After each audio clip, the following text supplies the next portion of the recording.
देश मेरा जल रहा है, आग लगी है सीने में, हुक्मरां सब व्यस्त हैं खून गरीब का पीने में। तो राम मंदिर या बाबरी का पक्ष नहीं मैं लाई हूं, घायल भारत चीख रहा है, चीख सुनाने दर्द हद से तब गुजरने लगता है जब मेरी आंखों के सामने ताज, पुलवामा, छत्तीसगढ़ में शहीद हुए जवानों के शत विशत अधजले शरीर के टुकड़े, रेत के टीलों से ऊपर जाती लाशों के ढेर और कश्मीर की खून से सनी लाल रंग की सड़कों के दृश्य सामने आते हैं।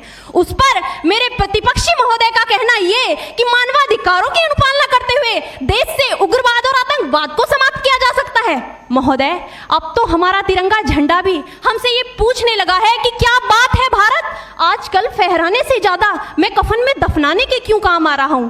महोदय, हृदय तो उस दिन फट गया जब बूढ़ी मां अपने बेटे के चिथड़ों को देखकर बोली कि साहब आप तो भर्ती में 1 इंच भी कम नहीं लेते, मैं आधा शरीर कैसे ले लूं।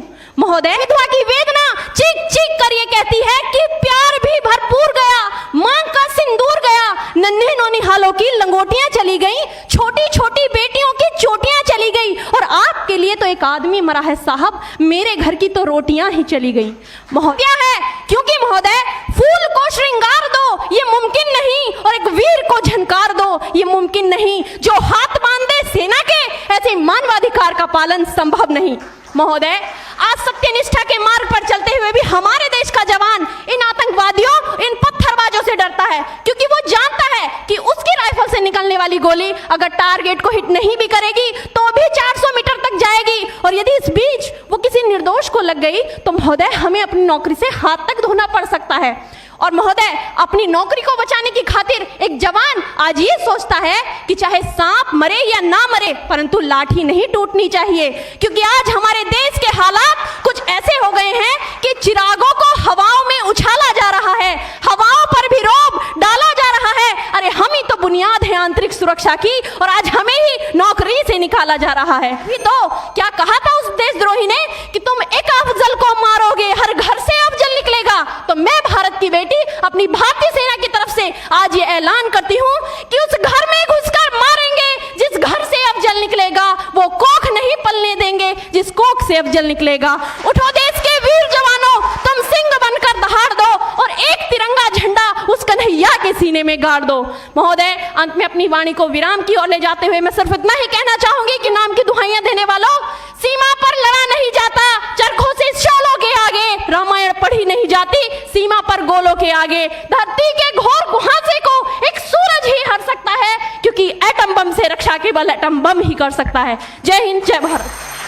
नहीं, वह खून कहो किस मतलब का आ सके देश के काम नहीं, वह खून कहो किस मतलब का जिसमें जीवन न रवानी है, जो परवश होकर बहता है वह खून नहीं है पानी है। उस दिन लोगों ने सही सही खून की कीमत पहचानी थी, जिस दिन सुभाष ने बर्मा में मांगी उनसे कुर्बानी थी। बोले स्वतंत्रता की खातिर बलिदान तुम्हें करना होगा, तुम बहुत जी चुके जग में लेकिन आगे तुम्हें मरना होगा। आजादी के चरणों में जो जयमाल चढ़ाई जाएगी वह सुनो तुम्हारे शीशों के फूलों से गूंथी जाएगी। आजादी का संग्राम कहीं पैसों पर खेला जाता है, यह शीश कटाने का सौदा नंगे सर झेला जाता है।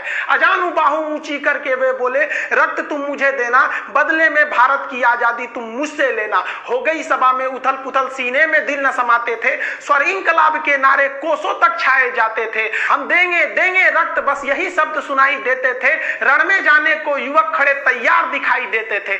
बोले सुभाष वह आगे आए जिसके तन में भारतीय खून बहता हो, वह आगे आए जो खुद को हिंदुस्तानी कहता हो, वह आगे आए जो इस खूनी हस्ताक्षर करता हो, मैं कफन बढ़ाता हूं वह आगे आए जो इसे हंस कर लेता है। सारी जनता हुंकार उठी, हम आते हैं हम आते हैं, माता के चरणों में हम अपना रक्त चढ़ाते हैं।